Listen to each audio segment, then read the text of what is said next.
Hi all, ഐപ്ലസിൻ്റെ പുതിയൊരു ക്ലാസ്സിലേക്ക് എല്ലാവർക്കും സ്വാഗതം. അപ്പം നമ്മൾ നമ്മുടെ പ്രീവിയസ് ക്ലാസ്സുകൾ ഡിസ്കസ് ചെയ്ത ഇൻക്വയറി ഇൻക്വയറിയെ പറ്റി പറഞ്ഞു, സൂപ്പർവിഷൻ ആൻഡ് ഇൻസ്പെക്ഷൻ തുടങ്ങിയ കാര്യങ്ങളെ പറ്റി പറഞ്ഞു. അപ്പോൾ നമ്മൾ ഇന്ന് ഡിസ്കസ് ചെയ്യാൻ പോകുന്നത് അതുമായിട്ട് ബന്ധപ്പെട്ട ക്വസ്റ്റിനെ പറ്റിയാണ്. ഓക്കെ, അപ്പം എന്താണ് സെക്ഷൻ ഓർത്ത് നോക്കുക, സെക്ഷൻ 67 ആണ് അല്ലേ. സെക്ഷൻ 67 67 എന്താണ്, cost of enquiry or inspection. അപ്പോൾ ഇൻക്വയറിയുടെ ഇൻസ്പെക്ഷനെ കോസ്റ്റിനെ പറ്റിയാണ് പറയുന്നത് അല്ലേ.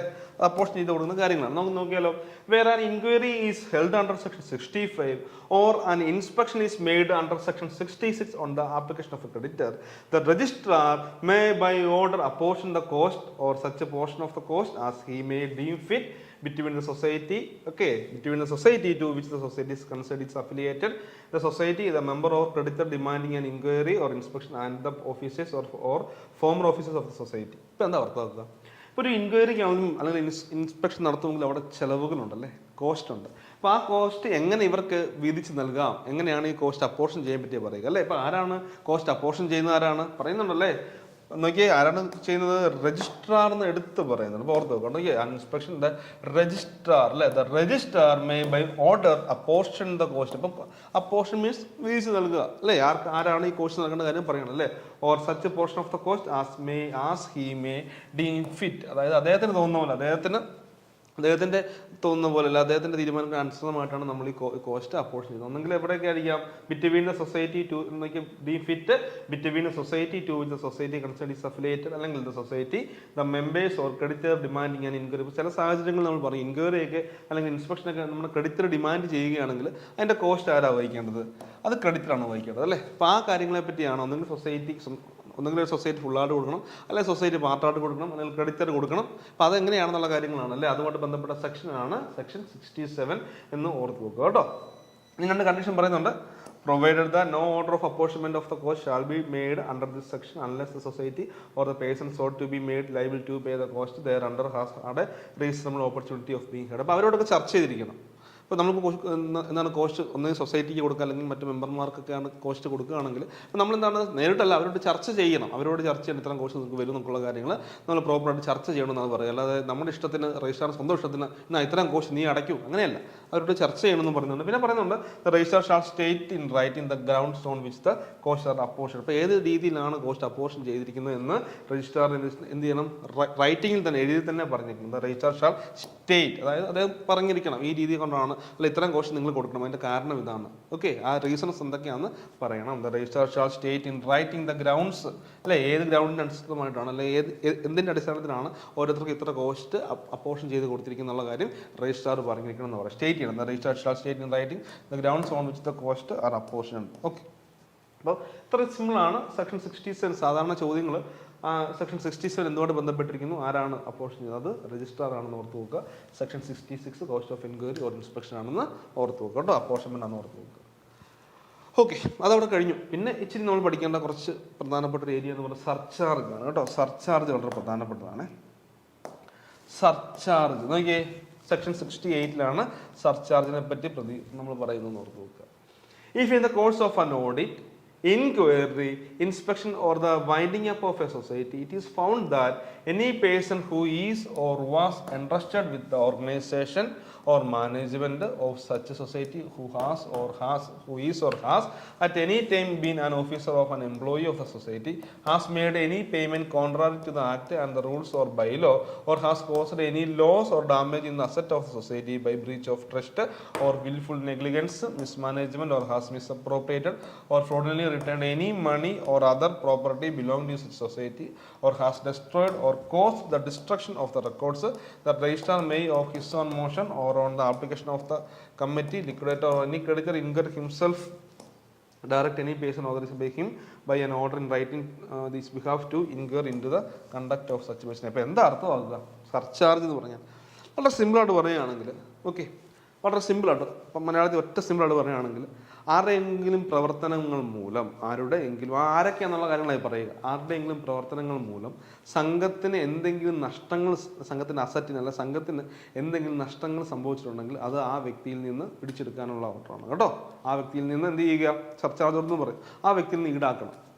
ഓക്കെ, അപ്പോൾ ആ വ്യക്തികൾ ആരൊക്കെയാണെന്നാണ് പറയുക. അപ്പോൾ സംഘത്തിൻ്റെ നഷ്ടം ഉണ്ടായിട്ടുണ്ടെങ്കിൽ അത് നമ്മൾ അവരിൽ നിന്ന് തന്നെ ഈടാക്കുമെന്നാണ് പറയുക. സർചാർജ് ഓർഡർ ചെയ്യുന്ന പറയും. നോക്കിയാൽ ഇപ്പോൾ പറയുന്നുണ്ട്, in the course of on audit അല്ലെങ്കിൽ ഓഡിറ്റിലോ അല്ലെങ്കിൽ എൻക്വയറിയോ ഇൻസ്പെക്ഷനോ ഒക്കെ നടത്തി വൈൻഡിങ് നമുക്ക് നടത്തി നമുക്ക് മനസ്സിലായി ഓരോ വ്യക്തിയുടെ പ്രവർത്തനം മൂലം സംഘത്തിന് എന്തെങ്കിലും നഷ്ടം ഉണ്ടായിട്ടുണ്ട്. അങ്ങനെ ഉണ്ടെങ്കിൽ ആ നഷ്ടം നമ്മൾ അവരിൽ നിന്ന് തന്നെ പിടിച്ചെടുക്കുന്നു ഓർത്തു നോക്കും. അപ്പോൾ അതുമായിട്ട് ബന്ധപ്പെട്ട കാര്യങ്ങളാണ് പറഞ്ഞെങ്കിൽ it is founded that any person who is or was, അതായത് ഒന്നെങ്കിൽ നിലവിലുള്ള വ്യക്തിയായിരിക്കാം, നിലവിലെ ഉള്ള ജീവനക്കാരനോ അല്ലെങ്കിൽ നിലവിലുള്ള കമ്മിറ്റി മെമ്പറോ ആയിരിക്കാം, നിലവിലുള്ള മെമ്പർ ആയിരിക്കാം, അല്ലെങ്കിൽ ഇപ്പോൾ ആ വ്യക്തി നേരത്തെ മെമ്പർ ആയിരിക്കാം. ഒന്നെങ്കിൽ ഇപ്പോഴത്തെ ജീവനക്കാരനാകാം അല്ലെങ്കിൽ പഴയ ജീവനക്കാരാകാം, അല്ലെങ്കിൽ ഇപ്പോഴത്തെ മെമ്പർ ആകാം അല്ലെങ്കിൽ പഴയ മെമ്പർ ആകാം, ഇപ്പോഴത്തെ കമ്മിറ്റിക്കാരനാകാം പഴയ കമ്മിറ്റിക്കാരനാകാം. അതാണ് ഹൂ ഈസ് ഓർ വാസ്. ഒന്നെങ്കിൽ നിലവിൽ സംഘമായിട്ട് ബന്ധപ്പെട്ടിരിക്കുന്നു അല്ലെങ്കിൽ നേരത്തെ സംഘമായിട്ട് ബന്ധപ്പെട്ടിരുന്ന ആളായിരുന്നു. ഓക്കെ, ഇവരുടെയൊക്കെ പ്രവൃത്തി മൂലം പറഞ്ഞെങ്കിൽ interested with the organisation or management such society who is or ഒന്നെങ്കിൽ മാനേജ്മെന്റ്, ജീവനക്കാർ, മെമ്പർ ആരെങ്കിലും ആയിക്കോട്ടെ. നോക്കി at any time been an officer, അല്ലെങ്കിൽ പണ്ട് അവരൊരു ഓഫീസറായിരുന്ന സമയത്ത്, ഇപ്പോൾ ഓഫീസറല്ല പണ്ടൊരു ഓഫീസറായിരുന്ന സമയത്ത്, അല്ലെങ്കിൽ പണ്ടൊരു ജീവനക്കാരായ സമയത്ത്, പണ്ടൊരു മെമ്പർ ആയിരുന്ന സമയത്ത് പറയുകയാണ്, നോക്കിയേ, has made any payment contrary to the act and the rules and ബൈലോയ്ക്കും ആക്ടിനും റൂളിനും ഒക്കെ എന്താണ് വിപരീതമായിട്ട്, അതിൽ പറയുന്ന കാര്യങ്ങൾക്ക് വിപരീതമായിട്ട് എന്തെങ്കിലും പേയ്മെന്റ് നടത്തുകയോ അല്ലെ എന്തെങ്കിലും പേയ്മെന്റ് ഇതിന് വിപരീതമായിട്ട് എന്തെങ്കിലും പേയ്മെന്റ് നടത്തുകയോ അല്ലെങ്കിൽ or has cost any loss or damage in the asset of the society, അല്ലെങ്കിൽ സംഘത്തിന് എന്തെങ്കിലും നഷ്ടം വരുത്തുകയോ അല്ലെ അവരുടെ പേയ്മെന്റ് മൂലമോ അല്ലെങ്കിൽ അവരുടെ പ്രവർത്തനങ്ങൾ മൂലമോ എന്തെങ്കിലും സംഘത്തിന്റെ അസറ്റിന് എന്തെങ്കിലും നഷ്ടം വരുത്തുകയോ അല്ലെ ബൈ ബ്രീച്ച് ഓഫ് ട്രസ്റ്റ്, ഒന്നെങ്കിൽ വിശ്വാസം ട്രസ്റ്റ് ബ്രീച്ച് ചെയ്തുകൊണ്ട് അല്ലെങ്കിൽ വിൽഫുൾ നെഗ്ലിജൻസ്, മനഃപൂർവ്വമായിട്ട് തന്നെ അവരുടെ പേയ്മെന്റിൽ കൂടെ അല്ലെങ്കിൽ അവരുടെ പ്രവർത്തനങ്ങൾ കൂടെ എന്നാണ് സംഘത്തിന് എന്തെങ്കിലും നഷ്ടങ്ങൾ സംഭവിച്ചിട്ടുണ്ടെങ്കിൽ അല്ലെങ്കിൽ എന്തെങ്കിലും കാര്യങ്ങൾ അവർ നശിപ്പിച്ചിട്ടുണ്ടെങ്കിൽ അത് അവരിൽ നിന്ന് തന്നെ പറയുകയാണ് അല്ലെ. ആ കാര്യം നോക്കി, ആ കാര്യം രജിസ്ട്രാറിന് മനസ്സിലാക്കി കഴിഞ്ഞാൽ registrar may of his own motion or on the അല്ലെ registrar may on his own motion ഓർത്ത് നോക്കുക കേട്ടോ. Registrar may on his own motion or on the application of the committee, liquidator or any creditor incur himself or direct any person authorized by him by an order in writing in this behalf to incur into the conduct of such a person. അപ്പോൾ അവരുടെ കാര്യങ്ങളെ പറ്റി വിശദമായിട്ട് എന്ത് ചെയ്യുകയാണ്, enquiry ചെയ്യും അല്ലെ, enquiry എന്ന് പറയും, enquiry in the conduct of such person. Okay, ഇപ്പം ഇത്തരം കാര്യങ്ങളോട് നിങ്ങൾ പേടിക്കേണ്ട, നിങ്ങൾ ഡൗട്ട് അടിക്കേണ്ട കാര്യമില്ല. അതായത് ആരുടെയെങ്കിലും പ്രവർത്തനങ്ങൾ മൂലം സംഘത്തിന് എന്തെങ്കിലും നഷ്ടം ഉണ്ടായെങ്കിൽ അത് അവരിൽ നിന്ന് പിടിച്ചെടുക്കും.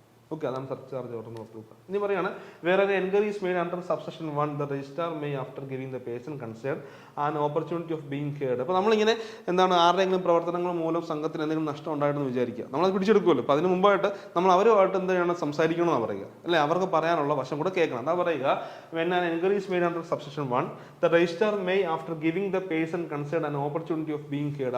അവർക്ക് പറയാനുള്ളത് നമ്മൾ കേൾക്കണം. എന്നിട്ട് എന്താ പറയുക, by order writing require him to repay or restore the money. എന്നിട്ട് എന്താണ് അവർക്ക് പറയാനുള്ളതെല്ലാം കേട്ടതിന് ശേഷം എന്ത് ചെയ്യും, നമ്മുടെ രജിസ്ട്രാർ അവർക്ക് ഓർഡർ എടുക്കും അല്ലെ. ഇതൊക്കെ റിക്കർ ഹിം ടു എന്താണ് പറയുക, ആൻ ഓർഡർ ഇൻ റൈറ്റിംഗ് ഒരു ഓർഡർ എടുക്കും. എന്താ ഇറക്കുക, require him to repay or restore the money. അതായത് നിങ്ങൾ മൂലം സംഘത്തിന് നഷ്ടം ഉണ്ടായിട്ടുണ്ട്, ലോസ് ഉണ്ടായിട്ടുണ്ട്, ആ പണം നിങ്ങൾ തിരിച്ചടയ്ക്കൂ അല്ലെ. Him to repay or restore the money or other property or any part thereof with interest at such rate or to pay contribution and cost or compensation to such extent as the registrar may consider just and equitable.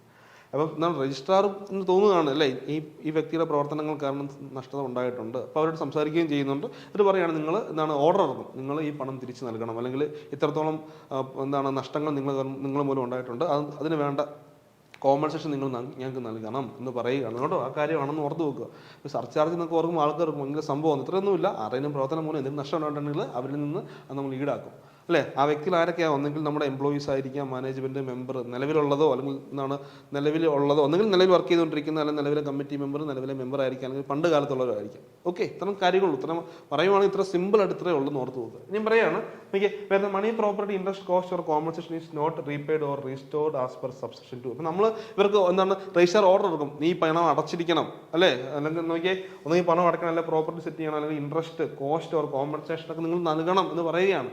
ഇവരൊന്നും നൽകുന്നില്ലെങ്കിലോ, ചിലപ്പോൾ ഈ വ്യക്തി ഒന്നും നൽകുന്നില്ലെങ്കിലോ, വേറെ money property interest cost or compensation is not repaid അല്ലെ, അവർ repay ചെയ്ത് പറ്റും. ഓർ എന്ത് ചെയ്യും, the registrar shall take urgent step to recover such amount from the concerned person as arrears of public revenue due on land as specified in section 17. നമ്മൾ section 79 പഠിച്ച 79 പഠിക്കാൻ മുതൽ കുറച്ച് കാര്യങ്ങൾ. അപ്പോൾ ആ രീതിയിൽ അല്ലേ, എങ്ങനെയാണ് public revenue due on land, ആ രീതിയിൽ നമ്മൾ ഇതെന്തായിരിക്കും, ഈ പണം നമ്മൾ പിടിച്ചെടുക്കുമെന്ന് ഓർത്ത് നോക്കുക കേട്ടോ. ഓക്കെ, അത്തരം കാര്യങ്ങളേ ഉള്ളൂ സർചാർജ് പറയുന്നതെന്ന് ഓർത്ത് നോക്കുക. വളരെ സിമ്പിളാണ്, അത് മറ്റൊന്നുമില്ല. ആരുടെയും പ്രവർത്തനങ്ങൾ മൂലം എന്തെങ്കിലും നഷ്ടം ഉണ്ടെങ്കിൽ നമ്മൾ അവരിൽ നിന്ന് തന്നെ അത് പിടിച്ചെടുക്കും. ഇത്തരം കാര്യങ്ങളേ ഉള്ളൂ. ഓക്കെ, അതിനായിട്ട് തന്നെ അവർക്ക് പറയാനുള്ള ഒരു അവസരം നമ്മൾ കൊടുക്കും. അതിനുശേഷം നമ്മൾ രജിസ്ട്രാർ ഓർഡർ ഇടും, അവർ പണം തിരിച്ചടയ്ക്കണം. അടച്ചില്ലെങ്കിൽ നമ്മൾ എന്ത് ചെയ്യും, അവർ പണം തിരിച്ചടക്കുന്നില്ലെങ്കിൽ നമ്മൾ എന്ത് ചെയ്യും നോക്കിയേ, registrar shall take urgent step to recover such amount from the concerned persons as arrears of public revenue due on land എന്നുള്ള രീതിയിൽ സെക്ഷൻ 79 പറയുന്ന കാര്യങ്ങളിൽ സെക്ഷൻ 79 കുറച്ച് കാര്യങ്ങൾ പറയുന്നുണ്ട്. അതുമായിട്ട് ബന്ധപ്പെട്ട ക്ലാസ്സിൽ നമ്മൾ ഡിസ്കസ് ചെയ്യും. അപ്പോൾ ആ രീതിയിൽ നമ്മൾ പിടിച്ചെടുക്കും എന്ന് ഓർത്ത് നോക്കുക. അടുത്താണ് സെക്ഷൻ 68A അല്ലെ, വിജിലൻസ് ഓഫീസർ. നമ്മൾ ആദ്യം പറഞ്ഞു അല്ലെ, ആദ്യം ഈ എൻക്വയറി ഒക്കെ പറയുന്ന സമയത്ത് വിജിലൻസ് ഓഫീസറിന്റെ റിപ്പോർട്ടിന് വേണ്ടി നമുക്ക് പറയാറുണ്ട്. ഇപ്പൊ ആരാണ് ഈ വിജിലൻസ് ഓഫീസർ നോക്കണ്ടേ, നമുക്ക് കാണാം അല്ലെ. എന്താണ് വിജിലൻസ് ഓഫീസർ വന്നിട്ട് അഴിമതി കയ്യേറി അല്ല അഴിമതി കണ്ടുപിടിച്ചു, കള്ളത്തരങ്ങൾ കണ്ടുപിടിച്ചത് കേട്ടിട്ടുണ്ട് നമ്മൾ പത്രങ്ങളിലൊക്കെ. നമ്മുടെ സഹകരണവുമായിട്ട് ബന്ധപ്പെട്ട വിജിലൻസ് ഓഫീസറിനെ പറ്റി പറയാം. ഇവിടെ നേരത്തെ കൂടി ചോദിച്ചിരിക്കുന്ന ചോദ്യം, ഏറ്റവും കൂടുതൽ ചോദിച്ചിരിക്കുന്ന ചോദ്യം എന്താണ്, സെക്ഷൻ എവിടെയാണ് vigilance officer? Section 68A vigilance ഓഫീസറിനെ പറ്റി പറയുന്നത്. സെക്ഷൻ 68A വിജിലൻസ് ഓഫീസറിനെ പറ്റി പ്രതിപാദിക്കുന്നത് ഓർത്ത് നോക്കുക. സെക്ഷൻ 68. ഇനിയും പറയുന്നുണ്ട് ആരാണ് വിജിലൻസ് ഓഫീസറിനെ അപ്പോയിന്റ് ചെയ്യുന്നത്? ഗവൺമെന്റ് ഷാൾ അല്ലേ, the government shall appoint an officer. Government ആണ് വിജിലൻസ് ഓഫീസറിനെ അപ്പോയിന്റ് ചെയ്യുന്നത്. എന്താണ് അദ്ദേഹത്തിന്റെ ക്വാളിഫിക്കേഷൻ നോക്കിയേ, not below the rank of DIG of police. അപ്പം DIG റാങ്ക് എന്നല്ല പഠിക്കേണ്ടത്, DIG റാങ്കിൽ കുറയാത്ത ഒരാളെ വേണം വിജിലൻസ് ഓഫീസറായിട്ട് അപ്പോയിന്റ് ചെയ്യാൻ. ഓർത്ത് നോക്കുക, the government shall appoint an officer not below the rank of DIG. അപ്പൊ DIG റാങ്കിൽ കുറയാത്ത ഒരാളെ വേണം നമ്മൾ എന്തായിട്ട് അപ്പോയിന്റ് ചെയ്യാൻ, വിജിലൻസ് ഓഫീസറായിട്ട് അപ്പോയിന്റ് ചെയ്യാൻ. സെക്ഷൻ 68A ആണ് പറയുക അല്ലേ. With powers to enquire in the investigate the case of misappropriation, corruption അല്ലെ, അഴിമതികൾ സംഘത്തിലേക്ക് നടക്കുന്ന മിസ്അപ്രോപ്രിയേഷൻസും അഴിമതിയൊക്കെ കണ്ടുപിടിക്കാൻ വേണ്ടി, and any other major irregularity in the societies as may be referred to him by registrar. Registrar പറഞ്ഞ കാര്യങ്ങൾ ചെയ്യാൻ വേണ്ടി റൈസാറാണ് എന്താണ് അപ്പോയിന്റ് ചെയ്യുന്നത്, ഗവൺമെന്റ് ആണെന്ന് ഓർത്ത് നോക്കുക. ഗവൺമെന്റ് ആണ് ഇദ്ദേഹത്തെ അപ്പോയിന്റ് ചെയ്യുന്നത്. സെക്ഷൻ 68A പ്രകാരമാണ്.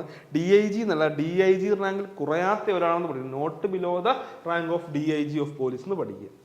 ഓക്കെ, അപ്പോൾ ഇദ്ദേഹത്തിന്റെ കർത്തവ്യങ്ങൾ എന്തൊക്കെയാണെന്ന് നോക്കിയേ, inquire into and investigate and cases of misappropriation, corruption, any other major irregularity in societies as may be referred to him by റൈസാർ. അപ്പോൾ റൈസാർ പറയും ഇന്ന കാര്യങ്ങളൊക്കെയാണ് പരിശോധിക്കണം എന്നൊക്കെ പറയും. അപ്പോൾ ആ കാര്യങ്ങളൊക്കെ ചെയ്യുക എന്ന് ഓർത്ത് നോക്കുക. ഇനിയും പറയുന്നുണ്ട്, the vigilance officer shall conduct the inquiry and investigation in such manner as may be prescribed. Okay, പിന്നെ പറയുന്നുണ്ട് the vigilance officer shall be under the administrative control. ഓർത്ത് നോക്കണം കേട്ടോ, ഇദ്ദേഹത്തെ അപ്പോയിന്റ് ചെയ്യുന്നത് ഗവൺമെന്റ് ആണെങ്കിലും the vigilance officer shall be under the administrative അല്ലെ, shall be under the administrative control of the registrar of cooperative societies. അപ്പോൾ vigilance officer is under the administrative control of the RCs note book. ഇനി പറയണം, provided that the power of the registrar of cooperative society under this section shall not be conferred on any other person. Okay, അത്ര കാര്യങ്ങൾ ഓർത്ത് നോക്കുക. ഇവിടെ ഓർക്കുന്ന കാര്യം administrative control, അതായത് RCSന്റെ അണ്ടർ കൺട്രോൾ ആണ് ആര്, RCSന്റെ അഡ്മിനിസ്ട്രേറ്റീവ് കൺട്രോൾ ആണ് വിജിലൻസ് ഓഫീസർ എന്ന് ഓർത്ത് നോക്കുക. സെക്ഷൻ 68A അദ്ദേഹത്തെ പറ്റി പറയുന്നത് ഓർത്ത് നോക്കുക. പിന്നെ പറയുന്നുണ്ട് എന്താണ് അദ്ദേഹത്തിന്റെ qualification, DIG of police not below the rank of DIG എന്ന് ഓർത്ത് നോക്കുക. Okay, provided that the power of the registrar of cooperative societies under this section shall not be conferred on any other person. Okay, ഇവിടെ ഈ പറയുന്ന power രജിസ്ട്രാറിന് മാത്രമുള്ള ഓർത്ത് വെക്കുക കേട്ടോ. Provided that the power of the registrar of cooperative societies under this section. ഈ സെക്ഷനുമായിട്ട് ബന്ധപ്പെട്ട രജിസ്ട്രാറിന്റെ പവർ രജിസ്ട്രാറിന്റെ കയ്യിൽ മാത്രം, shall not be conferred on any other person. അപ്പോൾ ഈ സെക്ഷൻ ഞാൻ പറഞ്ഞു, കാരണം വിജിലൻസ് ഓഫീസർ ആരുടെ അണ്ടർ കസ്റ്റഡിയിലാണ്, ആരുടെ അണ്ടറിലാണ്, രജിസ്ട്രാറിന്റെ ആണെന്ന് ഓർത്ത് വെക്കുക. ഓക്കെ, ഇത്തരം കാര്യങ്ങളാണ് നമ്മൾ ക്ലാസ്സസിൽ ഡിസ്കസ് ചെയ്തത്. അപ്പോൾ ഈ ഒരു ഏരിയാസ് വളരെ പ്രധാനപ്പെട്ടതാണ്. നിങ്ങൾ പ്രോപ്പറായിട്ട് തന്നെ വളരെ വിശദമായിട്ട് തന്നെ കണ്ട് മനസ്സിലാക്കുക. Okay, thank you. നമുക്ക് പുതിയ ക്ലാസ്സസ് ആയിട്ട് അടുത്ത വീഡിയോസിൽ കാണാം. Thank you.